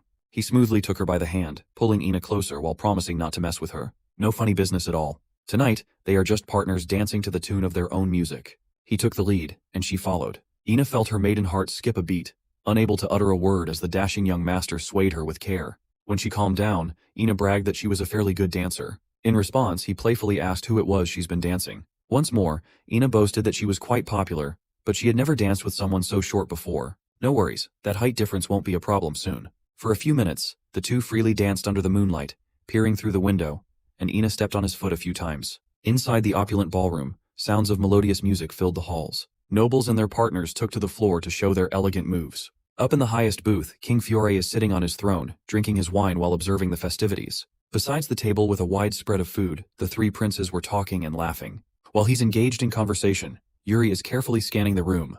He could see Count Sidor in attendance. The man is really different from the rest of the knights. Surprisingly, he did not send Baron Arantia as a proxy tonight. Yuri's eyes darted towards his eldest brother's glasses. He asked the crown prince if his eyesight was getting even worse, but Big Bro assured Lil Bro that it was not bad enough to worry about. Finally, the trumpets blared, signaling the arrival of some important guests. Nobles cleared out of the way as the second prince of the empire valiantly rolled in with his posse. Prince Georg marched straight towards the king to pay his respects. Fiore shook Blondie's hand and politely thanked him for making the trip. They exchanged more pleasantries, and Georg finally introduced everyone to his little sister. When Yekaterina came into view, Yuri felt a sinking feeling in his stomach. In contrast to his grim look, the little princess was equally polite and graceful with her greetings. Who would have thought that this angelic girl would spell the downfall of the kingdom? Even now, Yuri can still remember their sweet memories together. Of course, he also knows the inevitable and painful ending. Her written apology on a piece of paper sent by a carrier pigeon still haunts his dreams. In this life, he vowed to never create a rapport or even interact in the slightest with this girl. He cannot afford to make the same costly mistake. Never again. His silent brooding on the sidelines caught the princess's attention. While the other princes of the kingdom threw compliments and pleasantries, she just curtly responded with polite smiles. The night continued as usual. Wherever the princess goes, Yuri makes sure to steer clear of the perimeter. On the dance floor, he could see his eldest brother dancing with some noblewoman. As expected of Cedric, he's as respectful and graceful as ever. Yuri could see all the qualities of a benevolent lord in that brother of his. Compared to that guy, he's like an uncultured swine. He can't even smoothly avoid the Empire's princess for one night. Thankfully, his second brother is always there to pester the young lady. Even though Yuri is carrying all the baggage of the future that hasn't happened yet, the feelings and memories are still there. Thankfully, Ina was there to cheer him up with her delicious cookies and warm smile. He asked if serving guests in such a big event was tiring. She jokingly answered that this event is nothing compared to attending to a certain someone. After taking all the cookies in her tray, Yuri's mood seemed to brighten up quite a bit. He leaned against the table, hoping that this night of noble formalities would end. His thoughts were interrupted by the Empire's second prince approaching him with an apprehensive gaze. In his past life, Georg Ivarna Grunzian became a legendary figure. He commanded the troops on the field in place of the king. Yuri's etiquette training quickly kicked in. He politely bowed and formally introduced himself as the third prince of the kingdom to the man who drove Briol to ruins. It took every iota of his willpower to stay calm and suppress his bloodlust against the guy. Unfortunately for Yuri, it looks like Georg had taken a special interest in him. With a sly smile, the second prince suddenly exuded a sharply oppressive aura that was wrapped around his neck. It felt like multiple coiling blades were dancing and touching his vital points. The second prince grimly asked if he had just turned 13 this year. "We might need the FBI here, dog." Without waiting for an answer, Georg walked away with enough information to discern that the third son of Fiore was quite a talented young man. Yuri clenched his fist in frustration. That guy just openly threatened him with an intrusive test. He felt how strong and dangerous Georg was, and he was not even in his prime yet. Those spawns of the Empire really are a bunch of bastards. Suddenly, the sounds of wine glasses shattering on the floor attracted everybody's attention. Ina had accidentally spilled wine on Georg's cape, a grave disrespect towards the symbol of the Empire. Instead of looking upset, the second prince looked mischievous instead. Yuri saw the whole thing unfold, and he felt his blood run cold. Without hesitation, Georg motioned to draw his sword from its sheath. He lightly placed the blade against Ina's neck like an executioner thirsty for blood. He cited that according to the rules of the crown, such a grave mistake is punishable by death. Yuri was the only one who saw that this dickhead tripped Ina on purpose. The maid made a mistake, and the second prince wanted her head for the sake of his so-called justice. Thankfully, the king stepped in to reprimand Prince Georg for interrupting the ball. King Fiore asserted that if it was blood that he wanted, he should spill some in his own land. Georg sensed the pressure from the king's words, withdrew his blade, bowed, and kindly apologized. He respectfully laid out the mutual respect between the kingdom and Briol until now. Then, with a masterful redirection, he brought up the name Gattensha. Gattensha is a knight of the Empire, mercilessly executed by Fiore in Empire land. The Emperor respected the king's honor and did not ask for any sort of retribution or compensation. Prince Georg likened that event to the one happening right now. He insisted that beheading this maid was a matter of protecting both nations' peace and honor. This is a tricky situation. It's an indirect challenge to Fiore's authority. With one sentence, Georg backed the king up to a corner at the risk of honor. Stopping the prince from exacting his twisted take on justice would be taken as a direct challenge to the Empire. Yuri weighed his options. Necessities and conditions, ideals and reality, reason and power are all tenets that are far outweighed by Briol's main philosophy. A Briol must never abandon honor. Even after death, one must uphold that way of life. The oath of Briol stands above all. Before Prince Georg could swing his weapon to separate Ina's head from her body, Yuri loudly interrupted. He calmly walked to the middle of the room and professed ownership over the maid. Since she is under his employment, her wrongdoings are as good as his. Since he too is a prince, he asks Georg to reconsider this punishment. Inwardly, Yuri could not help but feel like he was being punished for his criminal past. No matter what cards he's been dealt, he must play the game. He never had a choice to begin with. Instead of a merciless execution in the middle of the ball, he proposed a dual trial instead. Hearing the boy's sincere request, the second prince of the Empire could not hold his amused laughter. This time, Yuri's name had definitely stuck in his mind. As the two princes stood in front of one another, the surrounding nobles held their breaths. Georg turned to the king and expressed his intent to accept the ridiculous alternative. Fiore reluctantly agrees to this compromise, knowing that he's throwing his boy into the wolves. Luckily, Prince Georg saved face by insisting on using a proxy for a duel on account of their vast difference in strength. He will pick out the youngest person from the Empire's royal guard to give the third prince a chance. With that settled, the second prince doesn't see any more reason to stay and mingle. Once the lunatic was out of the picture, Yuri swiftly ran to Ina's side to check on her. She's still shivering from fear. She was seconds away from losing her life in such a gruesome fashion after all. Yuri tried to help her get up, but she did not have the strength to do so. She could not bear the thought of putting her master in harm's way. In the end, she had to be escorted out by her fellow maids. Yuri walked towards the opposite way, and just happened to run into the princess of the Empire. Yekaterina's smile was gone. In its place was a serious expression. Yuri closed his eyes and dismissed useless thoughts from the past, and briskly walked away without saying a word. Hernando saw the whole thing happen while sipping on his wine from afar. On the way back to his room, Yuri's eldest brother was waiting for him to pass by. The crown prince's laid-back demeanor was gone. With worry and concern, he asked his little brother about what was going to happen next. Yuri felt compelled to explain that he could not bear to see that dick kill Ina like some meat in a slaughterhouse.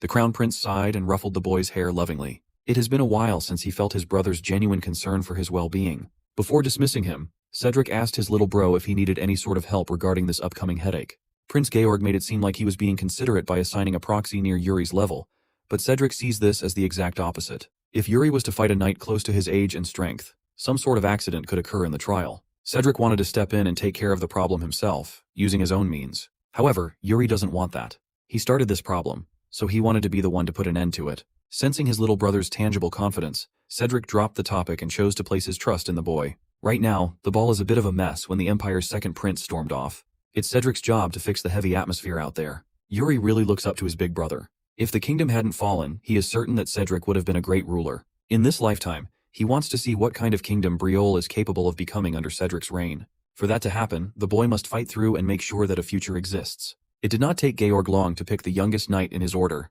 Today, some redhead hotshot product of the Empire has taken the stage to go up against the third prince, while everybody watches from the comfort of their seats. Judging by his excited smile, Hernando did not look too worried about this tryst at all. As for Captain Sand, he's seen enough geniuses to tell that the opponent's energy is extremely stable. Based on the refined movements, the knight looks like a blade expert too. This dude is the product of the Empire's military education after all. While Captain Sand is stressing over Yuri's safety, the court mage is just smiling and chuckling beside him. Looking at the stage, the third prince was just stretching his arms while yawning as though this fight was the most boring thing in the world. By Hernando's estimation, there is nothing to worry about at all. In this world, the Grand Wizard is a rank that is virtually impossible to reach. Of the ranks given to mages in various magic towers, the title is only given to mages who have obtained what's called origin magic. Among these all-powerful origin magic spells exists the ultimate power to take a peek at the world's fate, the all-seeing fate-revealing magic. In this world, there is only one mage who succeeded in learning that overpowered ability, Hernando. He remembers going up against the third prince when they were both in their degenerate gambler phase. It was the first time he had lost money ever since he obtained his original magic. At first he tried to chalk it up to a coincidence. Maybe it's just bad luck on his part. But that's impossible. His fate-revealing magic allows him to read an opponent's hand and the flow of fortune with a mere glance. But he cannot read anything about the brat's future. When he tries hard enough, he sees the illusion of a sword mountain. In the middle of those inns, he could make out a boy with black hair and eyes shaped into an arrogant gaze, unmistakably belonging to the third prince. Hernando watched as the young man plowed through hordes of enemies despite his bloodied and battered body. He swung his sword and never yielded for a second. The strange vision ended with the young knight collapsing in utter despair. Back then, Hernando dismissed the story as just a weird quirk in his ability. A coincidence, if you will. From that point on, he became aware of an anomaly in the order of the universe. Hernando was right beside the prince the whole time. He witnessed the kid's erratic actions and drastic changes. Hernando was convinced that his fate-revealing magic could peel through that seemingly unbreakable wall. But now it makes sense. He's quite certain that Prince Yuri is a man with no destiny at all. Right now, that kid with no discernible future is about to showcase his skills in front of everyone in the arena. His opponent has been practicing and swinging his sword on the other side of the stage, driving the third prince mad with impatience. Second, Prince Georg asked the participants if they were ready, and both combatants gave their go-ahead for the start. Under the intense scrutiny of the king, the trial combat officially commenced. In the first few seconds, both the prince and the knight maintained their distance, while watching out for any quick movements. As soon as the go signal was dropped, Yuri shot forward at breakneck speeds. Much to the knight's surprise, he envisioned himself getting caught by the first attack so badly that a quarter of his upper body was wiped out of existence. Like a true, tried, and tested fighter, the knight powered through the surprise and raised his sword for defense. They exchanged blows within milliseconds apart from each other while hopping all over the place. Yuri's blade attacked and defended depending on whether he needed defense or lethality. As the fight goes on, it becomes harder to suppress his smile. Right now, the opponent who's been trying to catch him off guard has a long blade wound on his cheek. In the crowd, Fiore turned to his court mage for a question. With the concern of a father, he asked Hernando about the possible outcome of this blade dance. In all honesty, the all-seeing mage cannot see the end result at all. Instead of feeling upset, he felt thrilled instead. The king recalled that when the young magician arrived in Briol, he stated that it was through heaven's guidance that he landed here. When the king asked if the time for his departure had finally arrived, Hernando decisively answered no. Fiore sighed in relief. It's a good thing that such a valuable asset is staying by his side. Hernando humbly responded, and the king warned him that excessive modesty could bring about misfortune. Asking the king to turn his attention back to the fight, he asked the strongest swordsman in the world about his perspective on who the stronger swordsman is between the two on the stage. Without a shadow of a doubt, King Fiore gave the title to the Empire's prodigious young knight. Logically and realistically speaking, the king is right in saying that. Hernando is finally starting to understand why heavenly signs pointed him to this kingdom. The heavens are trying to get him in the vicinity of a man who could shift the fate of the entire world. At first, he thought he was being drawn into the strongest swordsman, the king. In all honesty, the years of peace led him to believe that it was time to pack up, go, and never look back. But with that interesting young man budding into quite an interesting specimen, Hernando cannot possibly go away and miss out. When the young knight tried to bum rush him, Yuri increased the intensity of his mana coating his ancestral blade. He's done testing the waters and dipping just his toes in. It's time to get some real attack going to end this farce. The young knight could feel and see the sudden increase in the prince's speed. Like flowing water, the glint of the blade danced around before reaching the killing range through the enemy's neck. As the mana got close enough to burn his skin and the coldness of the blade inched closer, the young knight closed his eyes and accepted his impending doom. The ones who were most taken aback were the royals in the Empire's viewing deck. At his level, Fiore managed to follow the series of attacks down to the last detail. Even Captain Sand was slack-jawed at the sudden reversal on stage. As for Hernando, he smiled wryly at the choice that the kid made. He actually twisted his sword at the last possible second. A few inches away from a clean beheading, he deliberately stopped the onslaught of his blade. When the young knight finally voiced out his surrender, cheers for the prince erupted from the viewing decks. Hernando has been roaming the lands chasing heavenly signs. Who would have thought that he would meet someone who defied his guiding light? Life turned into death, and death into life. The humble mage's destiny had finally changed, and so did the boy. Every step of his defies the will of the cosmos. Yuri Briol is the only life form free from the bounds of a set destiny. Hernando can't wait to see how this kid will make waves all over the world. Wondering how this transcender of fate will reshape the destiny of the world fills the mage with thrilling anticipation. Just like that, 5 years peacefully passed in the land of Briols. Today, a new maid is zooming through the castle halls, filled with anxiety. It's her first day at this new job, and she has mixed up her assigned area. Just as he was hoping to get into position without anyone noticing, a voice stopped her in her tracks. He had a deep voice, a dark look in his eyes, and black hair, symbolizing Briol's loyalty. The man interrogated her about her seemingly suspicious roaming around the empty halls. Newbie tried her hardest to calm down and remember what her seniors taught her. The man continued blaring at him. He didn't wear a stoic expression, so he was not the king. The crown prince, on the other hand, always greets others with a gentle smile. This one has sinister eyes and crooked steps. He has to be one of the remaining princes. Afraid of offending one of the bosses on her first day, Newbie tried to pardon herself.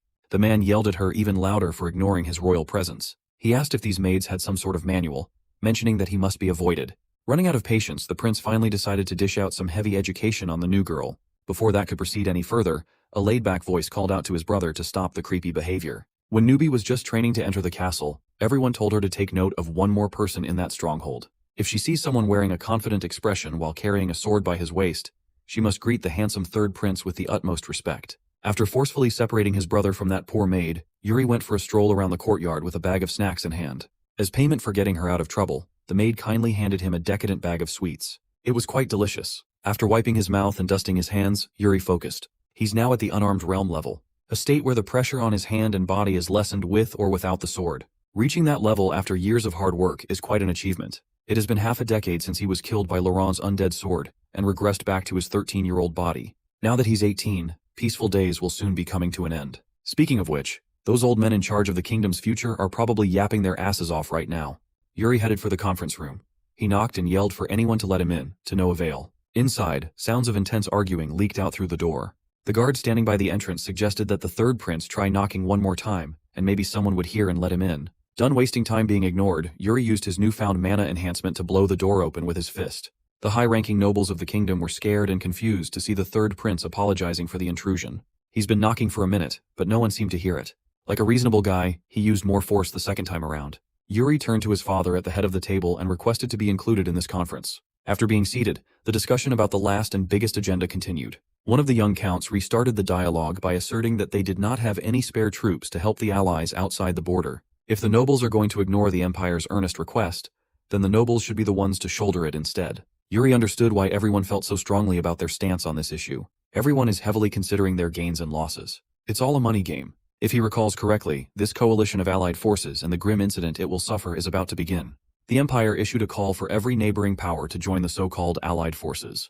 They humbly requested troops from various nations in hopes of building an army big enough for a massive orc raid toward the east. Yuri knows that this operation will end in complete and utter failure. In their fury, the orcs will rampage through the human army, putting immense pressure on the bordering nations. The odd thing was the orcs seemingly ignored the Empire. That's when everybody realized that the letter, the failed raid, and everything that happened after had been perfectly orchestrated from the start. In the process, Briol lost outstanding knights and heroes, including Sir Leon Flandre. With Yuri present in the room where it happens, he won't let things flow south in this lifetime.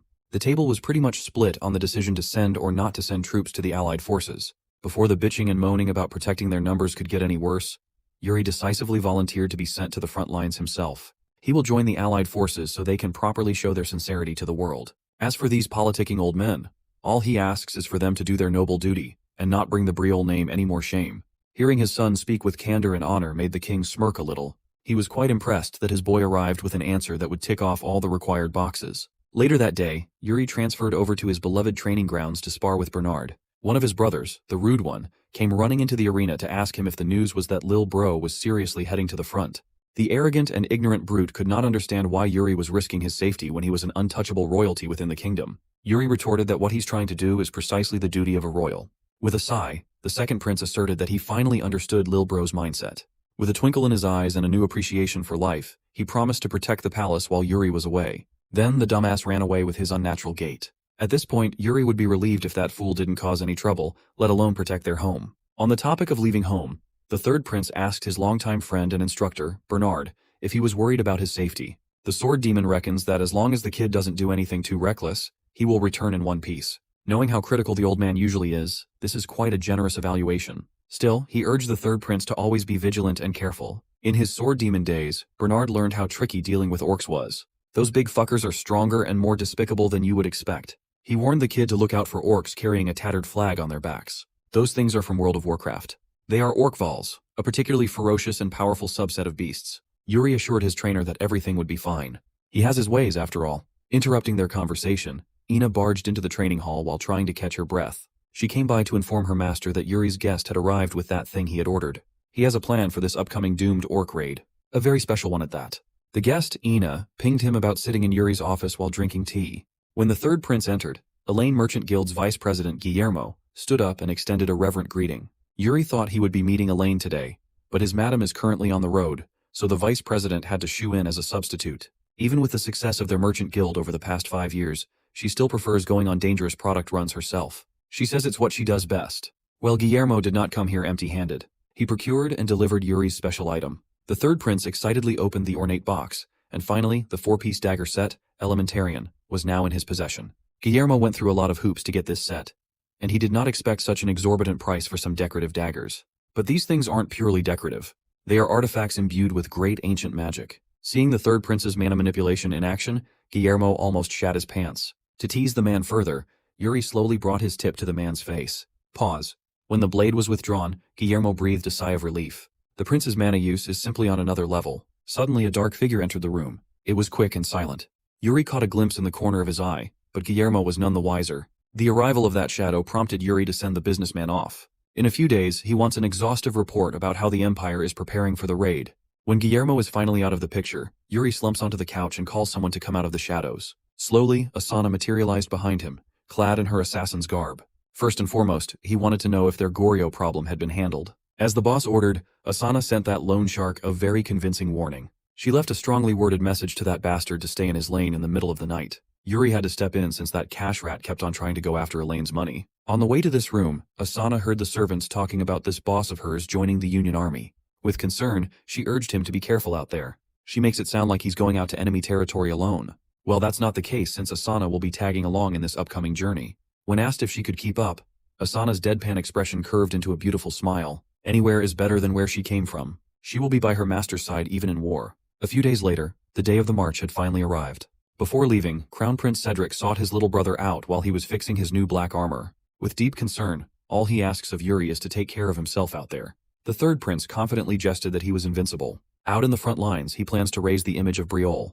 He returned the concern for his big bro's eyes that's been worsening since he's been deep into his books every day. Before they parted, Cedric hugged his little brother tightly, hoping that it wouldn't be long before they saw each other again. Yuri promised that he would be back soon. The war trumpets blared, calling every soldier's attention. Up on the platform, King Fiore stood in front of his countrymen to signal the ceremony's commencement. The commander of the departing army climbed up the carpeted stairs with utmost confidence. The third prince of the kingdom, clad in his shiny new armor, looked awe-inspiring. Speaking as a father, Fiore asked his son if he was feeling the nerves. He asked the young man to turn around and look at the men he would be leading in this campaign. All the Briol soldiers lined up in the town square are valuable lives that he must carry on his shoulders. Realistically speaking, not everyone in this army will be able to come back alive. However, Yuri is determined to make sure that they will not face a pitiful death like in his past life. For one last time, the king asked his son if he was ready to shoulder such a massive responsibility. Before he could answer, King Fiore had already left the podium as the atmosphere in the town square turned unbearably hostile. Yuri looked at the man in front of him and felt such thick and vicious murderous intent. His body trembled, refusing to move from where he was standing. He instinctively felt that the thing approaching him right now wanted his blood. It was the personification of death itself. As the dark avatar raised its blade, Yuri could tell that trying to evade would result in a painful death. Fortunately, the third prince had never slacked when it came to training his body and mind for such situations. Using the ancestor's mana method, he stimulated his core to combat the crippling hold of terror. He carefully drew his blade and entered a steady defensive stance. Instead of waiting and letting the strike set the tempo, he used the soul-severing slash to meet death's blade. Up on the platform, father and son crossed swords to a standstill. With a satisfied smile, King Fiore praised his boy for a job well done. That sword strike shall serve as Yuri's letter of departure. King Fiore is not one to hold ceremonies longer than it should be. All he asks is for his son to come back alive. Like a seasoned veteran, Yuri Briol turned his attention to the men he would be leading to the depths of hell. He raised his sword, and his soldiers started passionately chanting his name. With utmost conviction, he asked his soldiers to put their trust and faith in him. The banner is raised and blades are drawn. It is time for the soldiers of Briol to march. Up at the border, word of Yuri's departure reached the ears of a certain someone. Down in the dungeon, orcs are being kept captive for research purposes. Count Sidor, the kingdom's valiant first line of defense, is looking forward to meeting the fated prince after 5 long years.